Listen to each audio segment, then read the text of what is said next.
Student, Chitransh academy channel में आपका स्वागत है। आज है पॉलिटी का तीसरा चैप्टर, संविधान की प्रमुख विशेषताएं। तो इसके बारे में बताना है कि संविधान हमारे देश का जो संविधान है उसमें जो है तत्व, उसके जो तत्व हैं और जो मूल भावना के आधार पर हम देखें तो वो संविधान बिल्कुल अलग है।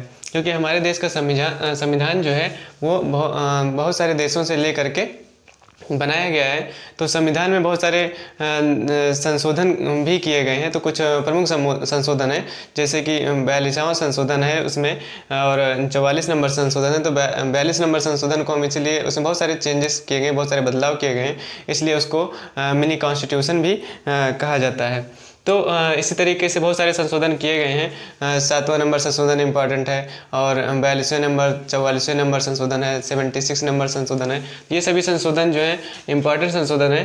तो हमारा जो संविधान बनाया गया तो दूसरे देशों से ले करके बनाया गया, तो और उसमें दूसरे देशों से लेने पर जो कमियाँ थी उसको दूर की गई संशोधन, और समय समय पर जो ज़रूरत पड़ी उसको जो है संशोधन करके चेंज भी किया गया। तो हमारे संविधान को संशोधन करने के लिए अनुच्छेद 368 में जो क्रियाविधि है उसको दिया गया है। और एक बार सर्वोच्च न्यायालय ने जो है एक ये भी जो है निर्धारित किया कि संविधान का जो संशोधन किया जा सकता है, लेकिन जो है उसके जो मूल ढांचे हैं उसमें कोई भी परिवर्तन नहीं किया जा सकता है। तो ऐसा संशोधन कर सकते हैं जिससे कि उसके मूल ढांचे में कोई भी प्रभाव ना पड़े। तो उसी तरीके से उसमें कुछ विशेषताएं हैं, जैसे कि लिखित संविधान है, और विभिन्न स्रोतों से निहित, मतलब दूसरे देशों से, बहुत सारे देशों से लिए गए हैं। और नम्यता व अनम्यता का संविधान, जैसे कि कठोर और लचीला संविधान है हमारे देश का। संसदीय शासन प्रणाली हमारे देश की हमारे संविधान में है। और मौलिक अधिकार एवं कर्तव्य राज्य के नीति निर्देशक तत्व हैं। और वयस्क मताधिकार की विशेषता दी गई है। स्वतंत्र एवं निष्पक्ष न्यायपालिका की स्थापना की गई है। आपातकालीन प्रावधान भी दिए गए हैं। एकल नागरिकता है। स्वतंत्र निकाय है, स्वतंत्र निकाय की स्थापना की गई है। कुछ जैसे त्रिस्तरीय शासन है, और धर्मनिरपेक्ष राज्य की स्थापना की गई। मतलब कुछ ऐसे हैं जो इसकी जो विशेषताएं हैं जो मूल संविधान के बाद जो संशोधन के आधार पर जोड़े गए हैं इसमें। तो लिखित संविधान जो है, जो संविधान होता है दो तरीके का पढ़ा जाता है। जैसे कि दो तरीके का संविधान होता है, लिखित संविधान और अलिखित संविधान। तो लिखित संविधान जो है, जैसे कि अमेरिका का सबसे पहला लिखित संविधान है, सबसे बड़ा, और भारत का जो है विश्व का सबसे बड़ा लिखित संविधान है। तो सबसे पहला लिखित संविधान अमेरिका का पहला लिखित संविधान है। और जो ब्रिटेन का है वो एक अलिखित संविधान है।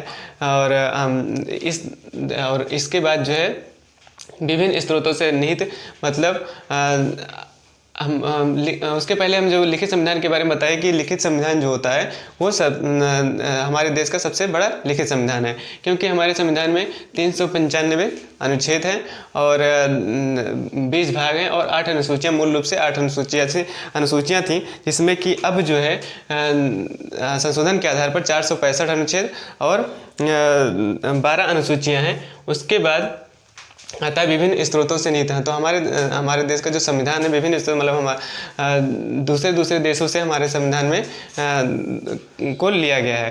तो दूसरे देशों के संविधान को हमारे से लेकर के हमारा संविधान जो बनाया गया है, तो उस समय जो है बहुत सारे लोगों ने कहा कि हमारे देश का जो संविधान है उसका विरोध भी हुआ, क्योंकि हमारे देश का संविधान जो है वो दूसरे देशों के संविधान से बिल्कुल कॉपी कर लिया गया। लेकिन हमारे यहाँ जो हमारे देश का संविधान, जो जैसे डॉक्टर भीमराव अम्बेडकर ने बताया कि जो दूसरे देश का जो संविधान उससे लिया गया है, तो मतलब हम बताएं कि हमारे देश का संविधान जो है कॉपी नहीं किया गया, दूसरे देशों से लेकर के उसके संविधान को छानने के बाद बनाया गया है। तो जैसे कि मौलिक अधिकार है और नीति निर्देशक तत्व है, ये अमेरिका और आयरलैंड से लिए गए हैं। और इसी तरीके से बहुत सारे तत्व हैं जो दूसरे देशों से लिए गए हैं। जैसे संसदीय शासन प्रणाली है, ये ब्रिटिश से ली गई है। तो ये सब ऐसे बहुत सारे तत्व हैं जो दूसरे देशों से लिए गए। जैसे कि कुछ ऐसे देश है जैसे कि ब्रिटेन है, जापान है, जर्मनी है, रूस है, इन सभी देशों से ले करके हमारे संविधान को बनाया गया है। उसके बाद आता है नम्यता व अनम्यता का संविधान। तो मतलब कठोर और लचीला।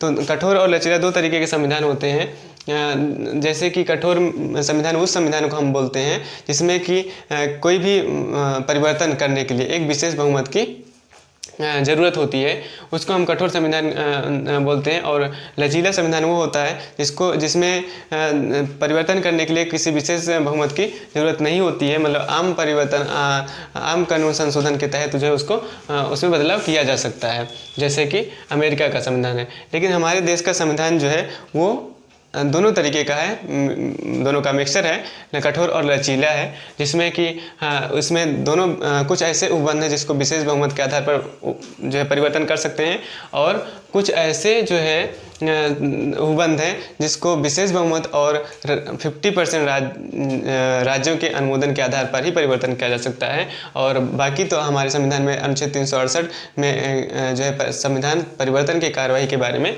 भी बताया गया है, लेकिन वो दोनों जो हैं वो 368 के से बिल्कुल अलग हैं। तो संसदीय शासन प्रणाली है, उसके बाद आती है संसदीय शासन प्रणाली। तो हमारे देश में जो है एक संसदीय शासन प्रणाली की व्यवस्था भी की गई है जो ब्रिटिश से ली गई है, क्योंकि संसदीय शासन प्रणाली की स्थापना की व्यवस्था का मतलब है कि हमारे देश में संसद जो है सबसे सर्वोच्च माना गया है संसद को। और क्योंकि ये जो है जनता का प्रतिनिधित्व करती है। और जैसे कि हमारे देश में शासन जो है दो तरीके से चलाया जाता है, केंद्र स्तर पर और राज्य स्तर पर। तो हमारे यहाँ शासन केंद्र स्तर पर राष्ट्रपति के नाम पर चलाते हैं और राज्य स्तर पर राज्यपाल के नाम से चलाते हैं। तो दो तरीके से शासन किया जाता है। तो लेकिन वास्तविक रूप से जो हमारे देश का जो शासन है वो मंत्रिपरिषद करती है। तो मंत्रिपरिषद करती है जो विधायिका के प्रति उत्तरदायी होती है। और हमारे देश का संविधान जो है द्विसदनात्मक प्रणाली है, द्विसदनात्मक जो है केंद्रीय विधायिका की व्यवस्था की गई इसमें। तो ये संसदीय शासन प्रणाली में बताया गया है। उसके बाद मौलिक अधिकार एवं कर्तव्य। मौलिक अधिकार मतलब या मूल अधिकार कहा जाता है। मौलिक अधिकार जो हमारे संविधान के भाग 3 में जो है जोड़ा गया है। मौलिक अधिकार जोड़ा गया मतलब हमारे देश के नागरिक हैं उनको राज्य के विरुद्ध जो है कुछ अधिकार दिए गए हैं जो राज्यों को हर एक भारतीय नागरिक को देना जो है ज़रूरी होता है। और अगर इससे जो है किसी नागरिक को वंचित किया जाता है तो वो जो है इसको जो है सर्वोच्च न्यायालय में अपील भी कर सकता है। तो जिस तरीके से मौलिक अधिकार दिया गया है कि मौलिक अधिकार, तो ये राज्यों के विरुद्ध जो है नागरिकों को दिया गया है मौलिक अधिकार, जिसका जो है कोई अतिक्रमण नहीं कर सकता है। अगर करता है तो उसको सर्वोच्च न्यायालय में वो अपील कर सकता है। उसके बाद राज्य के नीति निर्देशकता। तो राज्य के नीति निर्देशकता ये आयरलैंड से लिए गए हैं, जिसका उद्देश्य सामाजिक व आर्थिक राज्य की स्थापना, सामाजिक और आर्थिक जो है लोकतंत्र को बढ़ावा देना है और एक कल्याणकारी राज्य की स्थापना करना है। तो राज्य के नीति निर्देशक तत्व हैं जिसका जो है, लेकिन इसको जो है सर्वोच्च न्यायालय में अपील किया जा सकता है, लेकिन इसके विरुद्ध जो है कहीं जो है अपील नहीं किया जा सकता है। तो कभी मौलिक अधिकार जो है कभी आपातकाल जब लगता है तो उसमें जो है इसको निलंबित कर दिया जाता है और इसको जो है अपील नहीं कर सकते हैं। उसके बाद आता है वयस्क मताधिकार। वयस्क मताधिकार का मतलब होता है हमारे देश में जितने भी नागरिक हैं, जो वयस्क नागरिक होते हैं, जो 18 साल से ऊपर होते हैं, उनको मतदान देने का अधिकार है। उनको किसी भी आधार पर मतदान देने से इनकार नहीं किया जा सकता है।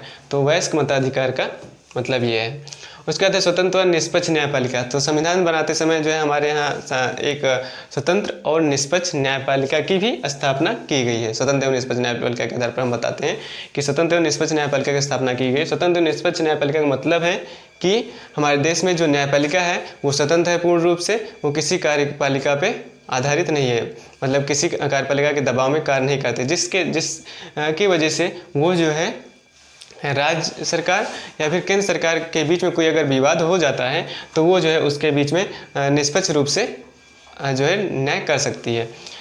और जैसा कि जानते हैं कि हमारे देश में जो सर्वोच्च न्यायालय की स्थापना की गई थी, सबसे शिखर पर जो क्या है एक सर्वोच्च न्यायालय की स्थापना की गई। फिर उसके बाद राज्य स्तर पर उच्च न्यायालय की स्थापना की गई है और उसके अधीनस्थ न्यायालयों की स्थापना की गई है। तो ये सभी जो है उसी आधार पर जो है एक न्यायपालिकाओं की स्थापना की गई है। जिसमें बताया गया है कि वैसे तो जैसे कि हमने बताया कि संसदीय शासन प्रणाली में संसद जो है सर्वोच्च होता है, लेकिन यहाँ निष्पक्ष न्यायपालिका मतलब निष्पक्ष न्यायपालिका, तो वैसे तो संसद जो होता है सबसे सर्वोच्च होता है, लेकिन जो है संसद के द्वारा अगर कोई कानून बनाया जाता है, कोई कानून पारित कर दिया जाता है, तो न्यायपालिका को ये अधिकार होता है कि उसके बनाए गए कानून का न्यायिक पुनरीक्षण कर सके। तो इसका यह अधिकार होता है। तो उसके बाद जिससे कि दोनों को रखा गया है। आपातकालीन प्रावधान, तो हमारे संविधान हमारे भारतीय संविधान में जो कुछ ऐसे प्रावधान किए गए कि हम भारतीय संविधान बनाते समय लोगों को ये पता था कि कभी कभी जो है ऐसी स्थिति भी आ सकती है कि समान रूप से सरकार चलाना मुश्किल हो सकता है। तो उसके लिए जो है आपातकालीन प्रावधान किए गए हैं, क्योंकि आपातकालीन प्रावधान में कुछ ऐसे कानून होते हैं जो निलंबित कर दिए जाते हैं, कुछ ऐसे अधिकार हैं जो निलंबित कर दिए जाते हैं। तो आपातकालीन प्रावधान जो होता है वो इसमें जो है 3 तरीके का आपातकाल लगता है, राष्ट्रीय आपातकाल, राष्ट्रपति शासन और वित्तीय आपातकाल। 3 तरीके का आपातकाल होता है।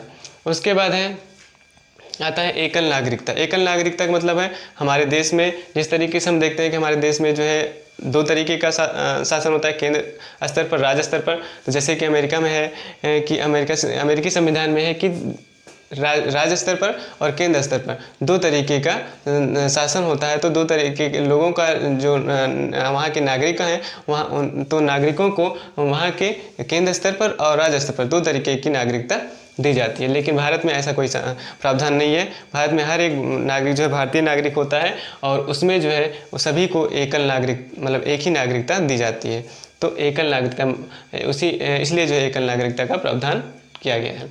उसके बाद स्वतंत्र निकाय। भारत में स्वतंत्र कुछ ऐसे जैसे कि न्यायपालिका है और कार्यपालिका, इनके सबके आधार पर इनके सबके अलावा जो है कुछ ऐसे संस्थान बनाए गए हैं जो स्वतंत्र हैं, पूर्ण रूप से स्वतंत्र होते हैं। जैसे कि निर्वाचन है, नियंत्रण महालेखा परीक्षक है और जो है संघ लोक सेवा आयोग या राज्य लोक सेवा आयोग। तो इनका जो है 3 ऐसे ही कुछ ऐसे संस्थान हैं जिनका जो है जिनकी स्थापना की गई है। जैसे कि निर्वाचन आयोग जो होता है वो देश में जो हो रहे चुनाव का जो है बंदोबस्त करता है। और उसके बाद जो जैसे संघ लोक सेवा आयोग, राज्य लोक सेवा आयोग, तो संघ लोक सेवा आयोग जो केंद्र स्तर पर परीक्षा होती है, केंद्र के अधीन जो कर्मचारी होते हैं उनकी नियुक्ति करती है। उसी तरीके से राज्य लोक सेवा आयोग होता है जो राज्य स्तर पर काम करता है। उसके बाद त्रिस्तरीय शासन है। वैसे तो मूल संविधान में 2 स्तरीय शासन था, लोकसभा और राज्यसभा, लेकिन उसके बाद जो है संविधान संशोधन में 1992 में 73 और 74 संविधान संशोधन जब हुआ था तो उसमें एक त्रिस्तरीय शासन की स्थापना की गई थी। तो एक स्तर जिसमें अधीनस्थ किया गया था, अधीनस्थ शासन, जैसे कि लोकसभा है, राज्यसभा है। उसके बाद जो है एक अधीनस्थ शासन की स्थापना भी की गई थी, जैसे कि नगर पालिका और पंचायत। तो इसके तीसरे स्तर का शासन बोलते हैं, इस तरीके के शासन को तीसरे स्तर का शासन बोलते हैं। उसके बाद आता है धर्मनिरपेक्ष। तो हमारे देश में जो है भारतीय देश में एक ये जो संविधान धर्मनिरपेक्ष शब्द होता है, ये 42वें संविधान संशोधन के आधार पर जोड़ा गया था। तो धर्म कुछ ऐसे हमारे संविधान में कुछ ऐसे गुण थे जो पहले से ही विद्यमान थे, लेकिन पूर्ण रूप से उनका कोई शब्द जो है जोड़ा नहीं गया था।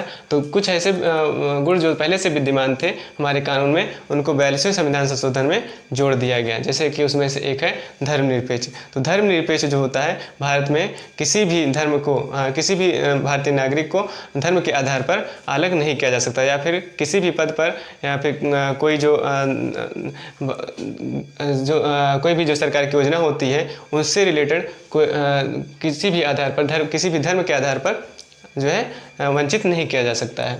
तो धर्मनिरपेक्ष का मतलब है यहाँ हमारे देश में सभी धर्म जो है बराबर होते हैं, किसी भी धर्म को जो है के साथ जो है भेदभाव नहीं किया जा सकता है, किसी भी धर्म के लोग के साथ भेदभाव नहीं किया जा सकता है। तो हमारे इस संविधान में धर्मनिरपेक्ष शब्द जोड़ा गया, जिसको हम पंथ निरपेक्ष भी बोलते हैं। तो आज के लिए आज जो पढ़ाया गया संविधान की प्रमुख विशेषताएं, तो ये प्रमुख विशेषताओं का एक बिल्कुल सार है, जिसके बारे में आसानी से हम समझ सकते हैं, किसी बुक पढ़ने की ज़रूरत नहीं होगी।